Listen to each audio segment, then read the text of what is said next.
I'm Colleen Walsh. I'm 32 years old. It was a warm July evening at a classy restaurant in Fargo, North Dakota.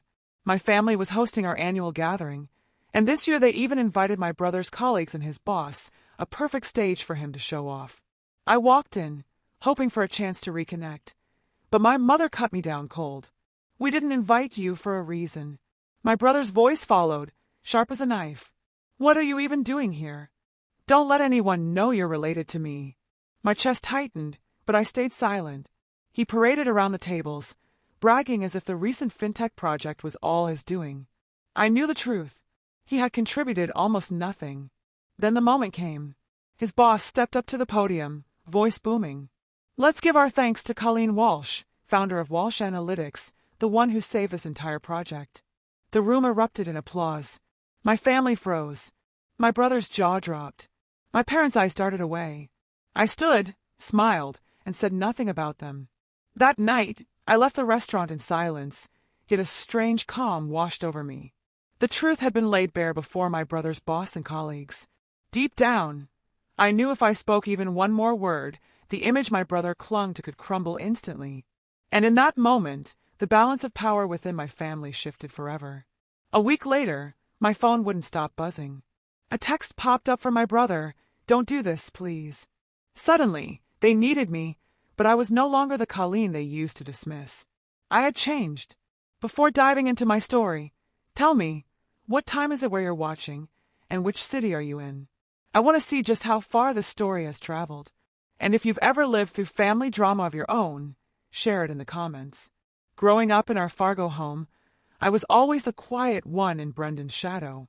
My brother had a knack for stealing the spotlight. His easy smile, his confident stride, the way he could charm anyone with a quick story. My mom and dad never missed a chance to praise him. "He's going places," my mom would say, her eyes bright with pride, while I sat at the dinner table, picking at my food invisible. My dad would nod, adding how Brendan's charisma would open doors. Meanwhile, I was the one who fixed their computer when it crashed or explained how to set up their email, but they never noticed. To them, I was just good with tech, like I spent my days untangling cords. When I was younger, I tried to share my dreams. I'd talk about coding, about building something big, but my mom would cut me off. "That's nice, Colleen, but let's hear about Brendan's new job." Brendan, a few years older, always had a new story, some big meeting, some fancy client dinner. They ate it up, never asking what I was working on. I stopped trying to tell them. Instead, I poured everything into Walsh Analytics, my fintech startup. Nights at my laptop coding algorithms to streamline payment systems turned into a company that banks relied on. I was proud, but I never told my family. They wouldn't care. What hurt more was the money. 4 years, I'd been helping them out, paying their utility bills when they came up short, covering Brendan's rent when he forgot to budget. Thousands of dollars wired quietly from my account with no thank you. Once I sent $500 for their electric bill, and my mom texted back, "Brendan's working so hard, you know." I stared at my phone, my throat tight. I wasn't even an afterthought. Another time, Brendan called asking for $1,000 to cover his lease. I sent it, hoping he'd ask about my life. He didn't. He just said, "You're the best, sis," and hung up. I kept my work a secret, not out of shame, but because I knew they'd dismiss it. Walsh Analytics grew, partnerships with major banks, a team of engineers reporting to me, a corner office in Minneapolis. I was the CEO, but to my family, I was still the girl who fixed computers. They never asked about my job, never visited my office, never wondered how I paid for their bills. My mom once said, "Brendan's behind half the transactions in the Midwest." I'd smile, nod, and change the subject. Brendan's career was all they saw. He'd landed a sales role at a fintech firm, the kind that leaned on his charm more than his skills. He'd talk about closing deals at family dinners, and my parents would beam, hanging on every word. I'd watch, silent, knowing his firm was one of Walsh Analytics' clients. His bosses emailed me for updates, not him, but I never corrected them. What was the point? They'd made it clear who mattered. The worst was the family group chat. My mom would send photos of Brendan at some networking event, captioned, "So proud of our star." I'd scroll past, my finger hovering over the reply button, wanting to share a press release about Walsh Analytics hitting $1 million valuation. I never did.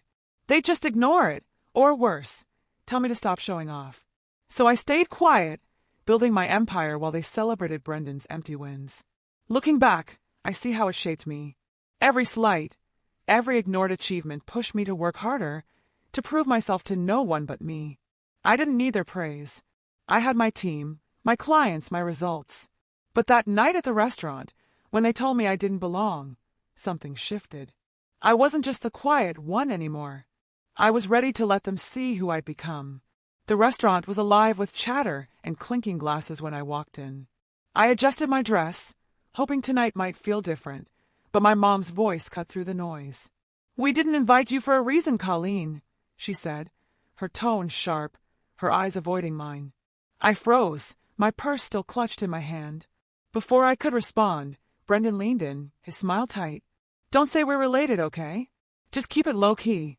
His words stung, but I swallowed hard, nodded, and moved past them. I wasn't here to argue. I just wanted to get through the night. I found a table near the back, away from their circle.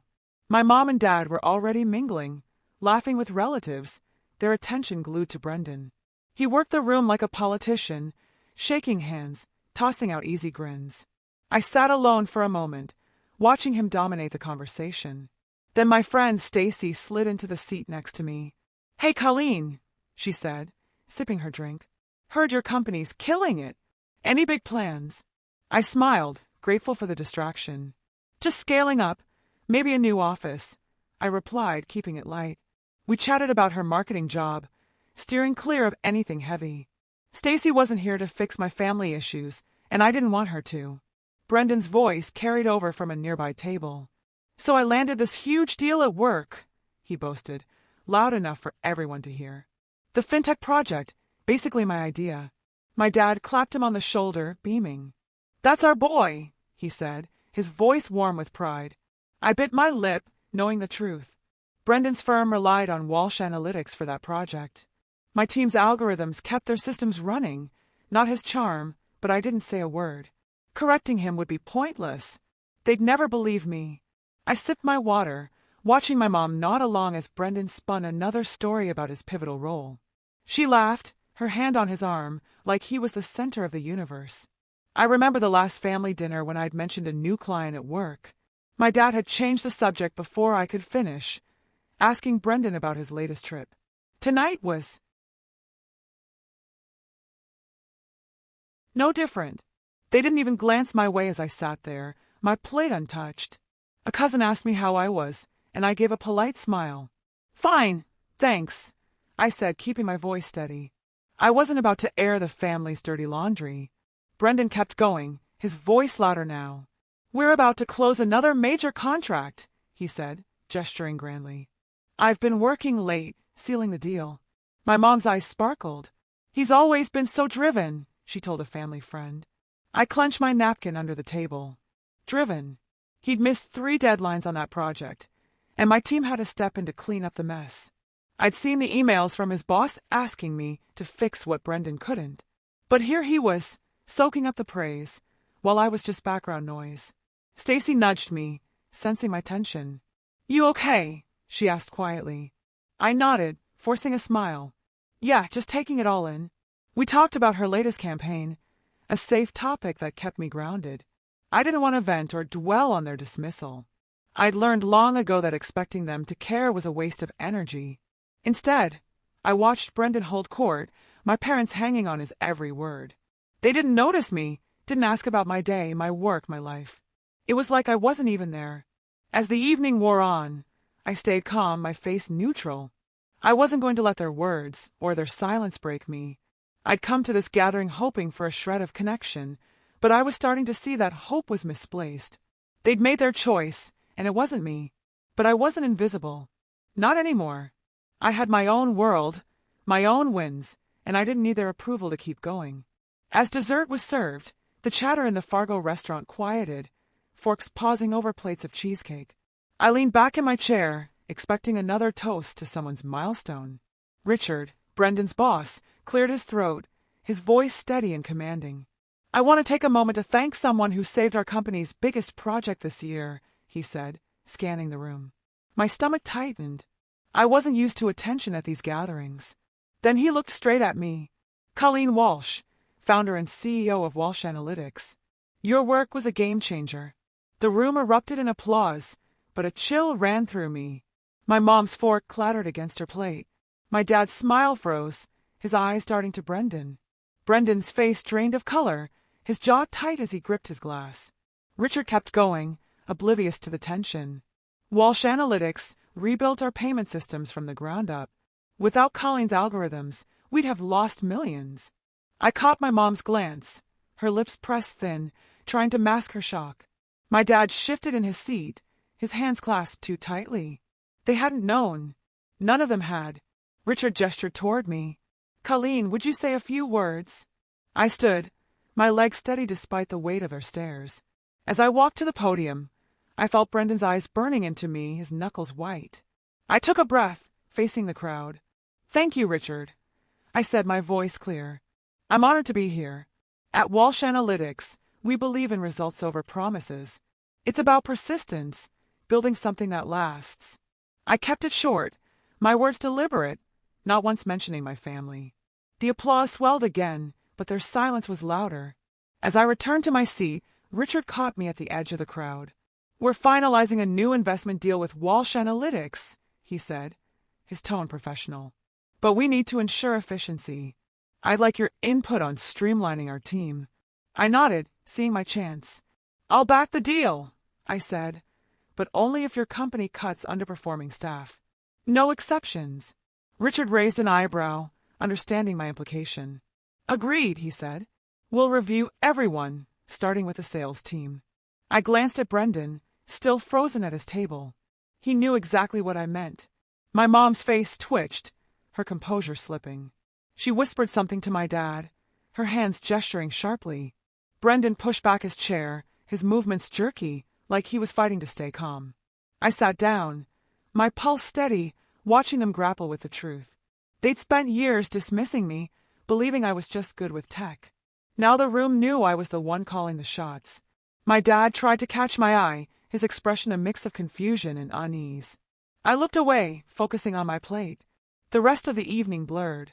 Relatives came over, offering congratulations, their voices warm with surprise. I had no idea you ran a company, one aunt said, her smile genuine. I thanked her, keeping my responses brief. My family stayed at their table, huddled together, their whispers sharp and urgent. Brendan's laughter was gone, replaced by a tight-lipped scowl. My mom's eyes flicked toward me, then away, her fingers twisting her napkin. My dad stared at his drink, saying nothing. I didn't gloat or confront them. I didn't need to. The truth was out, and it was enough. Richard's words had shifted something in the room in me. I'd spent so long invisible to them, but now they saw me, not the quiet daughter, not the backup plan, but the woman who built an empire. As the night wound down, I felt a quiet strength settle in. Their shock, their worry, their whispers, they couldn't touch me anymore. I was done seeking their approval. 3 days after the gathering, my phone wouldn't stop buzzing. I was at my desk in Minneapolis, finalizing a new client deal for Walsh Analytics, when a text from my mom popped up. Colleen, we're so sorry about the party, she wrote. We didn't realize your role. Can you help Brendan with his rent? We're short this month. I stared at the message, my chest tightening. Help Brendan. After years of being invisible to them, now they wanted my money. I set the phone down, my fingers trembling, and didn't reply. The next morning, a voicemail from my dad appeared. Colleen, we're proud of what you've done, he said, his voice low and deliberate. But Brendan's in a bind. You're doing so well. Can you cover his bills just this once? I listened, my jaw clenched. Proud. They'd never cared about my work before, never asked how I built a company from scratch. I deleted the voicemail, focusing on a spreadsheet. Their words felt like a transaction, not an apology. That afternoon, an email landed in my inbox from Brendan. You made me look like an idiot at the party, he wrote, his tone sharp. You could have told me you were the big boss. Now I'm in trouble at work, and you're just sitting there with your fancy company. Help me out, Colleen, or this gets worse. I read it, my stomach twisting. He thought I owed him, as if my success was his to claim. I closed the email, my hand steady but my heart racing. He didn't deserve a response. I opened my banking app, staring at the history of payments I'd made for years. Utility bills for my parents when their account was overdrawn, rent for Brendan's downtown apartment when he couldn't make it work, $1,000 for their water heater last winter. Every transfer was a silent hope they'd see me value me. They never did. I hovered over the recurring payments, electricity, gas, Brendan's lease, and canceled them all. The screen confirmed the changes, and a weight lifted. I wasn't their ATM anymore. Sitting back, I thought about their messages. My mom's text wasn't about regret. It was about Brendan's rent. My dad's call wasn't about me. It was about saving their favorite. Brendan's email wasn't an apology. It was a demand dressed as blame. I'd spent years propping them up, wiring money while they praised his empty wins. No thank you. No questions about my life, just expectations. I was done. I turned my phone to silent, the screen dark. My office hummed with activity, emails from my team, updates on a new algorithm, a pitch for a major bank. Walsh Analytics was my world, built from late nights and hard choices. I didn't need their approval to keep it growing. I opened a client proposal, my focus sharp. Their voices, their demands, faded into the background. Each unanswered message felt like a step away from their shadow. I wasn't angry, just clear. I'd given them so much, money, time, hope, and they'd given me silence in return. Now I was choosing my own path. My parents' bills would pile up. Brendan's rent would go unpaid. But that was their burden now, not mine. I leaned into my work, the numbers and strategies grounding me. They'd had their chance to value me. I wasn't waiting for another. A week later, an email from Walsh Analytics' HR team landed in my inbox. I was in my Minneapolis office, sipping coffee when I opened it. The subject line read, "Update on Investment Partner Review." It confirmed that Brendan's company had completed their staff evaluation as per my investment condition. Brendan had been demoted from his sales lead role due to consistent underperformance, missed deadlines, botched client reports, and reliance on my team's work. Days later, they let him go entirely. The email was formal, but the words hit hard. My condition to cut underperforming staff had worked, and Brendan was out. I leaned back, staring at the screen. Part of me had expected this, but seeing it in black and white felt heavy. I'd pushed for efficiency, not personal revenge, but I knew Brendan wouldn't see it that way. I closed the email and got back to work, preparing for a board meeting. My focus was on scaling Walsh Analytics, not dwelling on his fallout. That evening, my doorbell rang. I opened the door to find Brendan standing on my porch, his face pale, eyes bloodshot. "Colleen, you have to fix this," he said, his voice breaking. "I lost my job because of you. You're the CEO. You can call them, get me back." I stood frozen, my hand on the door frame. He stepped closer, his hand shaking. "I can't pay my rent, my car. Everything's falling apart. You owe me this." His words stung, but I held my ground, my expression calm.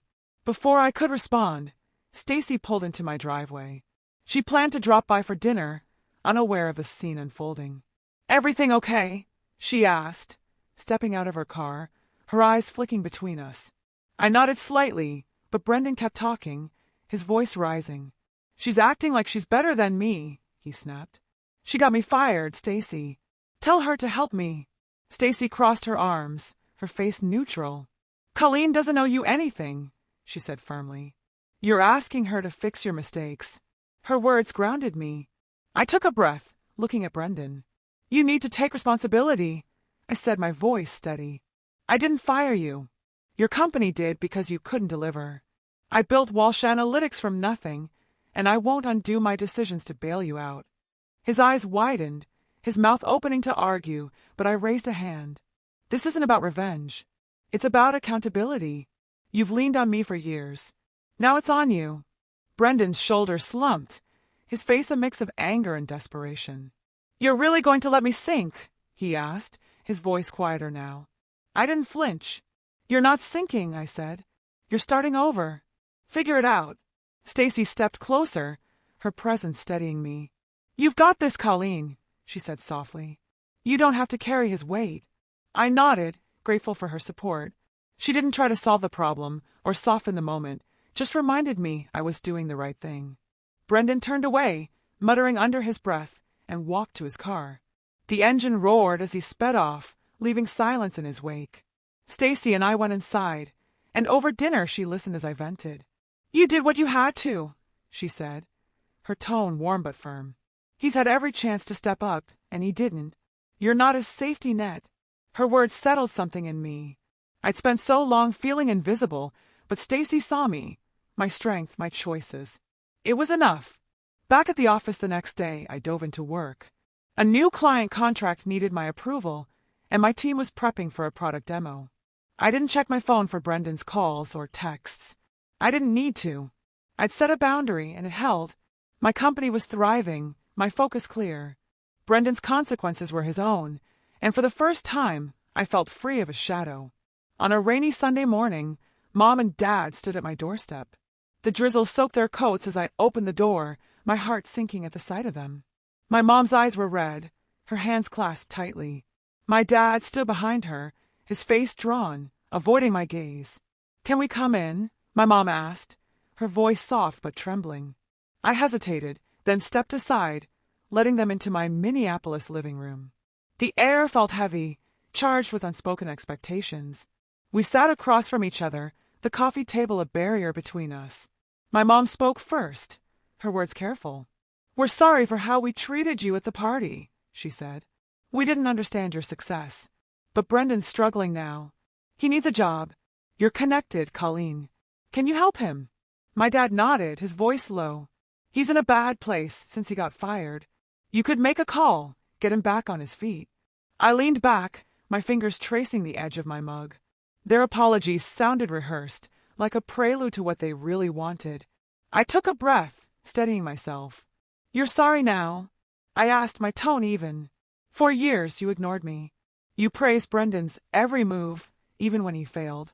I paid your bills, covered his rent, fixed your water heater, thousands of dollars, and you never said thank you. You never asked how I managed. And now you're here because he needs me again. My mom's face flushed, her hands twisting in her lap. We didn't know you were doing all that, she said, her voice cracking. We thought you were just helping out. My dad shifted, his eyes finally meeting mine. We made mistakes, he said, but he's your brother. Family helps family. You're successful now. Can't you give him a chance? His words stung, echoing years of their favoritism. They weren't here for me. They were here for Brendan. I stood, pacing to the window, the rain streaking down the glass. I gave you chances, I said, turning to face them. Every time I sent money, every time I sat quietly while you dismissed me. At dinners, at the party, you told me I wasn't invited, that I shouldn't say we're related. I built Walsh Analytics from nothing, and you didn't care until it affected him. I'm done being your fallback plan. My mom's eyes widened, tears brimming. Colleen, we're trying to make this right, she said, her voice pleading. Just one call to your contacts, for Brendan's sake. I shook my head, my resolve firm. No, I said. I won't let you use me anymore. Brendan made his choices. He needs to face them. I've carried this family long enough. My dad's face hardened, his hands clenching. You're turning your back on us, he said, his voice low. After everything we've been through. I crossed my arms, meeting his gaze. Everything. We've been through. I repeated. You mean me watching you celebrate Brendan while I was invisible? Me working nights to keep your lights on? I'm not turning my back. I'm setting boundaries. You don't get to demand my help when you've never valued me. The room fell silent, the weight of my words settling between us. My mom wiped her eyes, her shoulders slumping. My dad stared at the floor, his jaw tight. They stood to leave, my mom's voice barely a whisper. We didn't mean to hurt you, she said, reaching for her coat. I didn't respond, holding the door open as they stepped into the rain. My dad paused, looking back. You're making this harder than it needs to be, he said. I didn't flinch. No, I said. You did. They walked to their car, the engine starting with a low hum. I closed the door, my chest tight but my mind clear. They hadn't come to mend things. They'd come to take, and they left empty-handed. I sat back down, the quiet of my house wrapping around me. Walsh Analytics was waiting. Meetings, contracts, a new project launch. I didn't need their approval to keep building, to keep thriving. They'd made their choices and I'd made mine. The rain kept falling, but I felt lighter, unburdened by their expectations at last. The weeks that followed were the quietest I'd ever known. My phone stayed silent. No texts or calls from my family. I'd blocked their numbers after the last confrontation, and the absence of their voices felt like a weight lifted. In my Minneapolis office, I poured myself into Walsh Analytics. New contracts rolled in, my team launched a payment platform for a major bank, and our revenue projections soared. I thrived in the rhythm of meetings, coding sessions, and late-night strategy calls. My world was my work, and it was enough. I heard through a mutual acquaintance that Brendan was struggling. He'd applied for sales jobs across Fargo, but his lack of technical skills and spotty work history turned employers away. Each rejection chipped away at his confidence, leaving him stuck in a cycle of dead-end interviews. My mom and dad, meanwhile, faced their own battles. Without my financial support, their bills piled up: electricity, gas, even the mortgage. They'd relied on me for so long, assuming I'd always step in. Now they were scrambling, selling off furniture to make ends meet. I didn't gloat or dwell on their struggles. I just kept moving forward. To clear my head, I booked a week-long trip to San Francisco. I walked along the Golden Gate Bridge, the ocean breeze sharp against my skin. I ate fresh seafood at Fisherman's Wharf, watched the fog roll over the hills, and sat in cafes, sketching ideas for Walsh Analytics' next project. For the first time in years, I felt free, not just from my family's demands, but from the need to prove myself to them. I wandered the city alone, my thoughts my own, my choices unburdened. The skyline glittered at night, and I realized I was living for me, not for their approval. Looking back, I saw the truth I'd ignored for so long. My family's love came with conditions, tied to what I could provide. They celebrated Brendan's empty promises while dismissing my quiet victories. I'd spent years seeking their recognition, sending money, staying silent when they pushed me aside. But their validation was a trap, pulling me into a cycle of giving without receiving. Cutting them off wasn't easy, but it was necessary. I learned that my worth didn't depend on their acknowledgement. It came from the company I built, the life I shaped, the boundaries I set. Leaving toxic relationships, even with family, was the hardest choice I'd ever made, but it gave me clarity. I wasn't responsible for their mistakes or their survival. My value wasn't tied to their expectations. It was in my resilience, my work, my ability to stand alone. San Francisco streets reminded me of that every day, each step a confirmation that I was enough. As I packed to return to Minneapolis, I felt a quiet strength. Walsh Analytics was growing, my team was stronger than ever, and I was at peace with my choices. My family's struggles were theirs to face, not mine to fix. I'd given them years of chances, but I'd given myself something better, a life free of their shadows. I boarded my flight home, ready for the next chapter, one I'd write on my own terms. Thank you for listening to the end. Please share your thoughts in the comments.